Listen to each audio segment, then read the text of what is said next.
Amigos oyentes, hermanos queridos, buenos días. El Evangelio del día, hoy 21 de noviembre del año 2016. Aquí estamos Patricia y Miguel, este matrimonio cristiano, dispuestos a leer y comentar este Evangelio. Primero la lectura. Patricia. Lectura del Santo Evangelio según San Lucas. Levantando los ojos, Jesús vio a unos ricos que ponían sus ofrendas en el tesoro del templo. Vio también a una viuda de condición muy humilde que ponía 2 pequeñas monedas de cobre y dijo: les aseguro que esta pobre viuda ha dado más que nadie, porque todos los demás dieron como ofrenda algo de lo que les sobraba, pero ella, de su indigencia, dio todo lo que tenía para vivir. Palabra del Señor. Gloria a nuestro Señor Jesucristo. Eso es verdaderamente dar, ¿ve? La pobre viuda poco tenía, poco y nada tenía, y lo poco y nada que tenía lo dio todo. Yo diría que se dio ella con lo que dio, que es la manera donde verdaderamente uno puede decir cristianamente estamos dando. El Señor nos da, pero el Señor no se nos da con lo que da. Lo que nos da el Señor es Él mismo, como lo comprobamos, por ejemplo, en la mesa eucarística. ¿Cuál es el alimento que nos nutre el espíritu, el ser, aquello que es el verdadero viático para el peregrinaje de fe hacia la patria celestial? ¿Cuál es el alimento que mantiene la robustez del cuerpo espiritual? Y el alimento que es el mismo Señor en nosotros. El Señor nos acompaña, el Señor está en nosotros, está con nosotros, es nuestro alimento, es el todo en cada uno de nosotros. Él se da plenamente. Fíjese el caso de la viuda, bueno, es muy evidente también. Lo poco que tenía lo dio. Claro, alguno dirá, si hace una especie de evaluación más o menos objetiva desde el punto de vista económico de lo que se está dando, sí, esta viuda dio 2 moneditas de cobre o lo que haya dado, poco y nada. Con esto poco ayuda al templo, a la conservación, al mantenimiento del templo, del culto, etcétera, etcétera. Pero no es eso aquello en lo que Jesús repara. Jesús sabe que el templo no se va a venir abajo. Se va a venir abajo cuando usted esté bien arriba, ¿se da cuenta?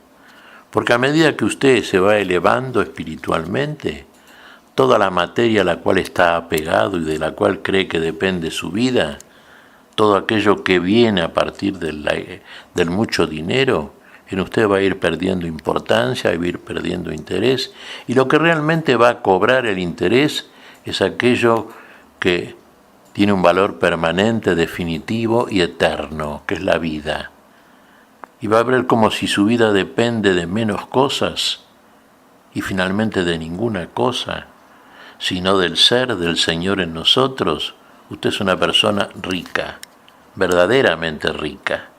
No lo serán bienes materiales, que le van a durar un poco de tiempo y pasan con el tiempo, pero lo será en bienes eternos, en bienes celestiales, en los bienes que acompañarán su vida porque serán su vida también, y lo que enriquece su vida. Fíjese, si evaluamos la figura de Jesús, vamos a decir desde el punto de vista humano-social. Jesús pertenecía, digamos, dentro de lo que podríamos establecer como estadios o capas sociales, a una clase social pobre más bien. Jesús era un obrero. José era un obrero. José y María eran pobres.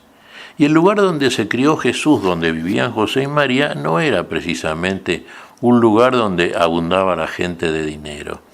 Más bien ahí había clase pobre, clase artesanal, obrera, trabajadora, que no le sobraba el dinero. Jesús se crió en medio de esa gente, uno diría entre pobres, sí, económicamente pobres, verdaderamente. Sus discípulos primeros, aquellos que después fueron sus apóstoles, eran también pobres, Por más que algunos especulen por ahí que no, que Pedro tenía una pequeña industria pesquera y que no era un hombre pobre, no hay nada que demuestre eso. Evidentemente era un pescador, y un pescador pertenecía también en Israel a la clase que evidentemente no era rica en bienes temporales, en bienes materiales. Y fíjese que siempre se acercó a los pobres. Y usted me dirá, y murió entre pobres también. Fíjese al lado de Jesús quiénes estaban. Bueno, dos ladrones diríamos, claro está. Uno se arrepintió, el otro no. Son arquetipos, figuras, ¿no es cierto?, de las dos personalidades que encierra el ser humano. Una que cree y otra que no cree. Una que se convierte y otra que niega. ¿Se da cuenta? Pero en todo caso, Jesús estuvo rodeado de pobres. Comió con los pobres, visitó a los pobres, fue a la periferia, como diría el Papa Francisco. Como por ejemplo el caso de nuestro cura gaucho, el cura Brochero. Estamos aquí en Argentina, para aquellos hermanos que son de otro país, latinoamericano o de otro país. Bueno, un hombre pobre también, que predicó siempre entre los pobres. Bueno, y acá, bienaventurados sean los pobres. No se refiere, claro, sabemos, exclusivamente Jesús a los pobres económicos, sino a aquellos que no están apegados a las riquezas, a los bienes temporales, aquellos que tienen la pobreza como una virtud. Y virtud en base precisamente a estimar como verdaderos bienes aquellos que no son precisamente los que se consiguen a partir del dinero. De ahí entonces que el juicio de Jesús, que siempre es sabio, que siempre es exacto, cuando observa en el templo cómo se acercaban a depositar sus ofrendas en el tesoro del templo, claro, advirtió que venía gente que se notaba que tenía mucho dinero. Y sus ofrendas eran, sí, generosas en materia de dinero, claro. Ponían mucho. ¿Y la viuda qué puso? Y puso lo que tenía. Puso más que todo, dice Jesús, porque ella puso todo lo que tenía para vivir, para comer. Y los que tenían mucho dinero, ¿qué pusieron? Mucho más que la viuda, sí, pero mucho menos que ella, porque pusieron de lo que les sobraba. Si usted tiene 1000 y pone 10, pone mucho al lado del que no pone nada, pero pone poco al lado de lo mucho que tiene. Y esto es lo que Jesús estima, juzga, y juzga en cada uno de nosotros. Nosotros somos capaces de darnos plenamente en el ejercicio de nuestra misión, de nuestro apostolado cristiano. O le dedicamos al Señor un poquito de tiempo. Del mucho tiempo que por ahí tenemos, le dedicamos un poquito que nos sobra ahí, a las cansadas. Esa es nuestra manera de darle gracias al que nos da la vida. Eso es verdaderamente lo que Jesús estima como valioso y que va a estimar como valioso en el día del juicio. O Jesús nos va a juzgar más bien por lo que hayamos sido capaces de dar y de darnos. Dar a los pobres, visitar a los presos, a los enfermos en su aflicción, dar de comer al hambriento. Esto es lo que Jesús quiere ver en nosotros.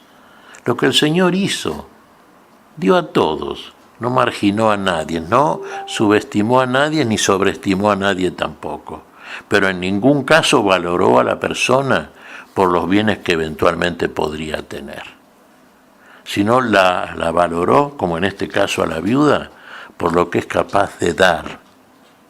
En último análisis, si es capaz de darse realmente. Como Él se dio por todos, puso la vida por todos, y por eso todos tenemos la vida. Cuando somos capaces de dar, aquellos a los cuales nos arrimamos, de los cuales nos hacemos próximos, cercanos, no les va a faltar aquello que nosotros podemos aportarle. Y todo lo que podemos aportarle, que siempre es mucho, y aunque sea poco en materia económica, es mucho en materia espiritual. Si somos verdaderamente cristianos unidos al Señor de la vida y sabemos que de Él recibimos la plenitud de la misma, y somos capaces de compartirla gratuitamente, como dice el Señor. Recibieron gratis, den gratis. Usted recibió gratis la palabra que no es suya, sino del Señor, de esa palabra. Entregue esa palabra así como usted la recibió. Esa palabra es vida. Es su vida y es la vida del otro y es la vida de todos. Aprendamos esta lección. Bienaventurados los pobres. Bien, a ver qué te parece a vos, Patricia. Pues como dice el Señor, tenemos que darlo todo. Pero además, como dice, como Él lo hizo, lo dio todo. Y bueno, precisamente por eso, Patricia, porque lo dio todo, es el todo y en todos nosotros. Todo lo que somos es todo lo que Él nos da, todo lo que Él hizo por nosotros, toda la vida que poseemos, toda la vida que es plena, definitiva y absoluta, vino del Señor que dio todo a todos. No escatimó nada a nadie. Por eso todos somos ricos unidos a Él, verdaderamente ricos, en los bienes permanentes, no en los engañosos bienes temporales que pasan con el tiempo, desaparecen con el tiempo y no ayudan a nadie. Ni siquiera al que los atesora como si fuera una cosa que debe guardar ahí, porque si no se usa en función social, el dinero no sirve para nada. ¿Qué te parece si agradecemos al Señor? Muy bien, Miguel. Te damos gracias, Padre Celestial, en el nombre santo de nuestro Señor Jesucristo. Te damos gracias, Padre, te pedimos perdón por nuestras faltas. Señor, pedimos tu bendición para este día. Pedimos tu espíritu de amor, tu espíritu de dádiva, de saber dar, ese espíritu, Señor, que nos hace diferentes como tú nos quieres. Lo pedimos en tu nombre, Jesús, por Jesucristo nuestro Señor. Amén y amén. Amén.